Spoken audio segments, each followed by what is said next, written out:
The lights of the studio were glaring, and the audience was already buzzing with anticipation.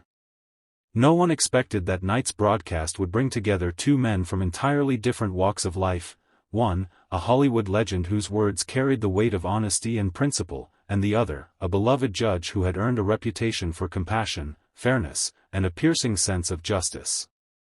Denzel Washington sat calmly, his expression as steady as if he had been preparing for this moment his entire life. Across from him, Judge Frank Caprio leaned slightly forward, the warmth in his eyes tempered by the seriousness of the night's subject. The topic wasn't entertainment. It wasn't a sentimental court case. It was corruption, raw, systemic corruption that had eroded trust in America's institutions. Both men knew that their reputations were on the line, but neither cared. The system wasn't built to fail people, Caprio began, his voice steady, but it has been twisted by those who profit from its weaknesses. Families suffer while powerful hands exchange favors in the dark. His words set the tone, but Denzel wasn't there to simply nod along. He cut through the room with the kind of energy that silences every whisper. When justice is for sale, he said firmly, then freedom is already gone. And don't tell me this is just politics, this is about people's lives, their dignity, their future. The studio fell into a hush. There was no laughter, no polite applause, just a tension that pulled every person closer. Denzel and Caprio weren't here to play roles, they were here to rip off masks. Judge Caprio leaned back slightly, letting the silence sink in before he spoke again. His reputation for kindness and empathy had made him a household name, but tonight there was no room for sentimental mercy. For decades, we've been told the same lie, he said, his voice carrying the weight of a gavel striking hardwood.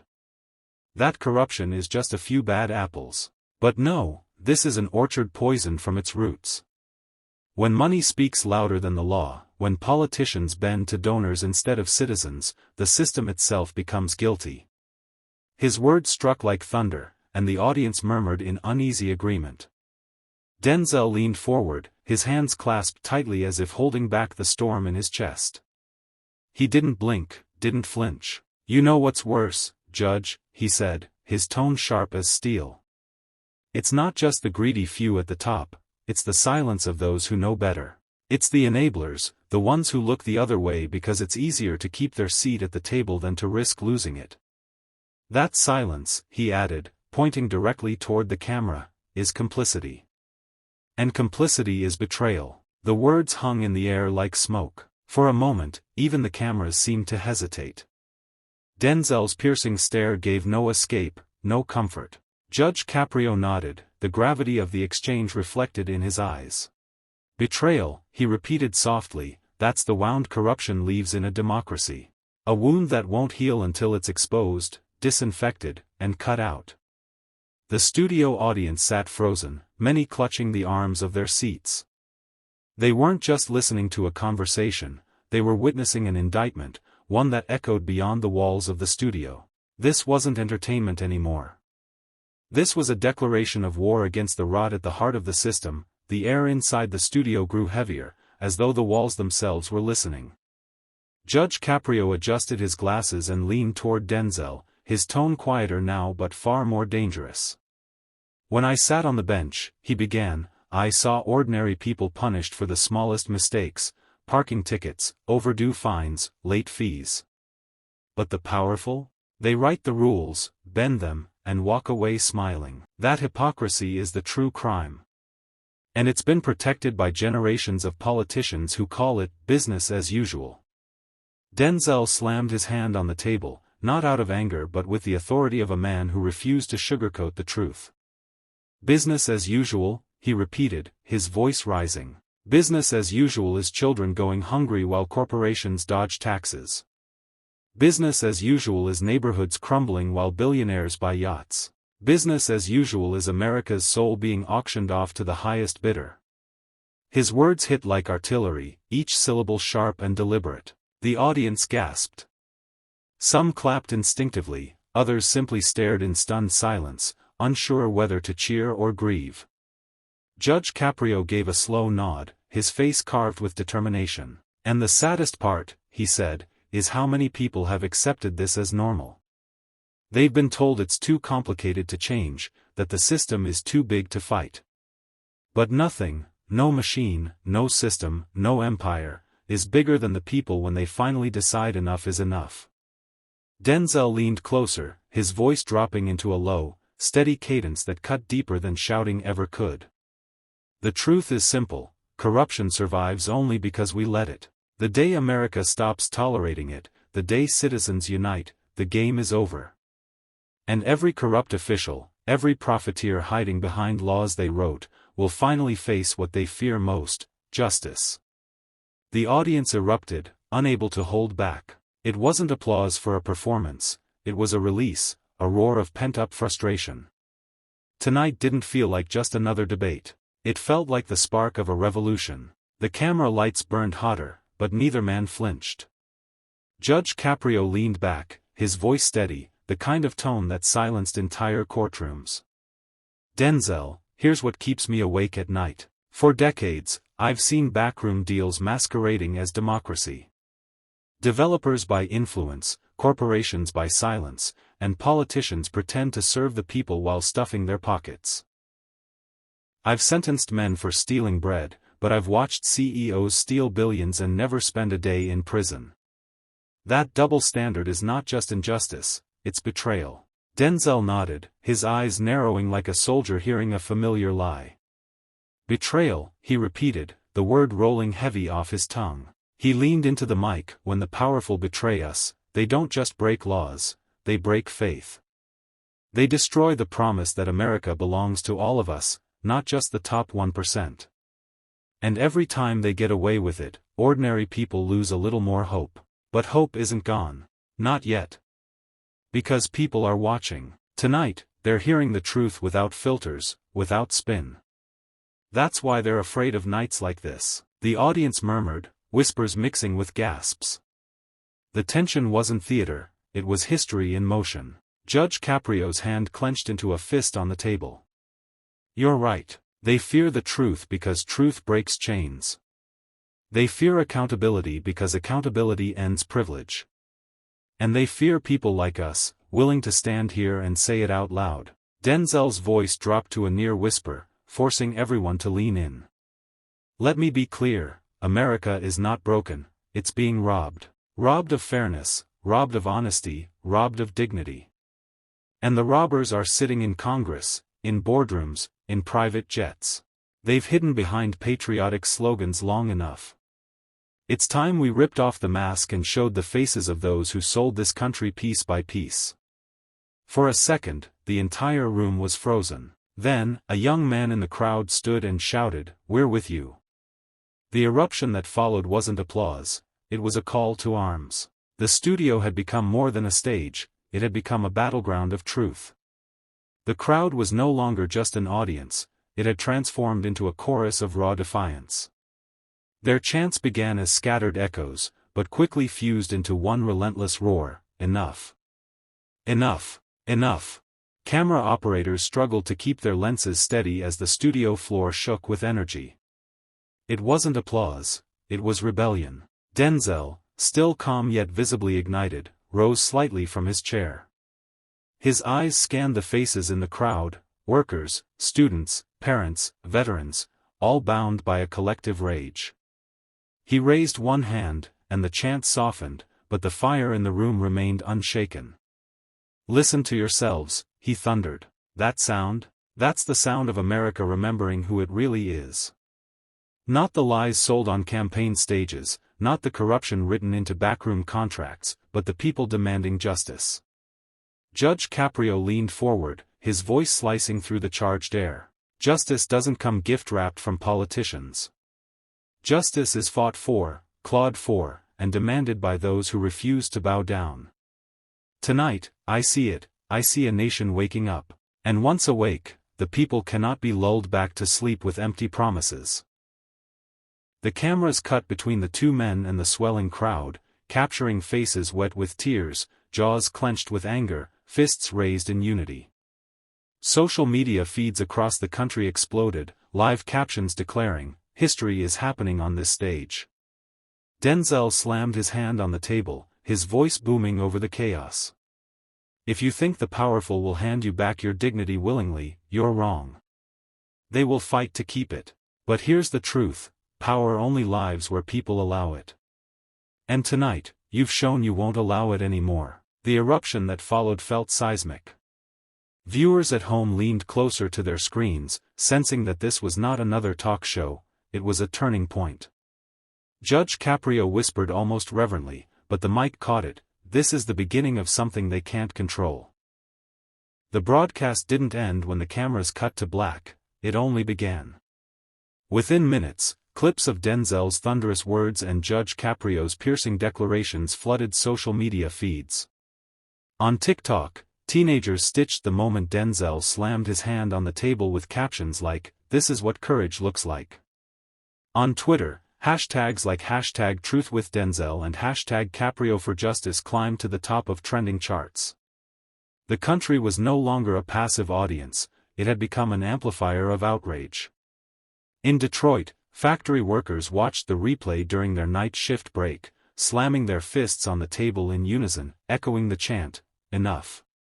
In Texas, veterans gathered in bars, heads nodding, eyes sharp, as Caprio's words, "Justice is fought for, clawed for," flashed across TV screens.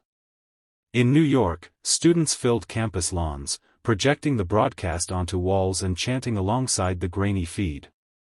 A national chorus had been born, and its echo refused to fade. Meanwhile, the political establishment scrambled. Senators whispered in closed-door meetings, their faces pale as aides replayed the viral clips. One senator muttered bitterly, "They've lit a fuse we can't put out." Lobbyists and donors called in panic, demanding strategies to silence the voices that had somehow broken through the carefully polished surface of American politics. Back in the studio, long after the broadcast had ended, Denzel and Judge Caprio sat quietly. Outside, hundreds of people had gathered spontaneously, holding handmade signs, "No more lies. Justice now." The studio's security struggled to contain the crowd, but it wasn't violence that swelled, it was unity, a palpable energy vibrating in the night air. Judge Caprio leaned toward Denzel, his voice hushed but steady. "Do you see it? This isn't about us anymore. It's bigger. It's the people claiming what's theirs." Denzel's eyes narrowed, his voice a growl. "Then let's make sure they don't stop here. If we've cracked the mask tonight, the whole system comes next." The chants outside grew louder, carrying through the glass walls. And for the first time in decades, those in power felt something they had long forgotten, fear.by dawn, the storm had reached Washington. In the marble halls of the Capitol, whispers spread like wildfire. Congressional aides carried phones buzzing with notifications, each clip of Denzel and Judge Caprio's confrontation replayed millions of times across the globe. By the time senators filed into early morning meetings, the weight of the broadcast was undeniable. It wasn't just a story, it was an indictment that had broken past the usual partisan lines. Inside a secure conference room, high-ranking lawmakers sat around a polished oak table, their faces ashen. One veteran senator slammed his folder shut, his voice trembling with both anger and dread. "This is no longer a debate on television. It's a movement. And movements cannot be silenced with press releases." Across the table, another muttered, "If Caprio and Denzel keep speaking, half of America will follow them. We could lose control before the next election cycle." At the White House, the president's advisors huddled in the Situation Room.